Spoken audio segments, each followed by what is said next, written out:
महेश्वरी युवा संगठन एवं यूनिटी ऑफ महेश्वरी सेवा ट्रस्ट द्वारा आज आराध्य देव पूज्य मातंग देव की 1272वीं जयंती के अवसर पर भव्य बाइक रैली का आयोजन किया गया।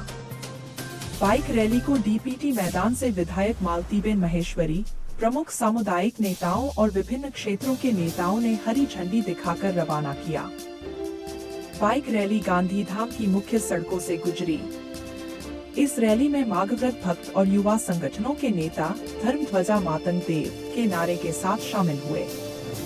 મહેશપંથી સંપ્રદાયના મહેશ્વરી સમાજના શ્રી ઈષ્ટદેવ ધણી માતંગજીની જન્મ જયંતિના એમના પાવન પ્રસંગે જ્યારે 16 તારીખે ભવ્યથી ભવ્ય રીતે એમના જન્મ જયંતિની ઉજવણી થવાની છે, એમના ભાગરૂપે આજે મહેશ્વરી યુવા સંગઠન દ્વારા ખૂબ જ સુંદર અતિ ભવ્ય દરેક સમાજના લોકો સાથે જોડાઈને બાઇક રેલીનું આયોજન કરવામાં આવ્યું। હું દરેક ધર્મપ્રેમીને ખૂબ ખૂબ શુભકામનાઓ પાઠવું છું, અભિનંદન પાઠવું છું અને આ જ રીતે ધર્મને હંમેશા ઉજાગર કરવા માટે મહેશ્વરી સંપ્રદાય હરહંમેશ કાર્ય કરતા હોય છે। ત્યારે હું ફરી એકવાર સર્વેને આ સુંદર કાર્ય કરવા બદલ ખૂબ ખૂબ અભિનંદન આપું છું।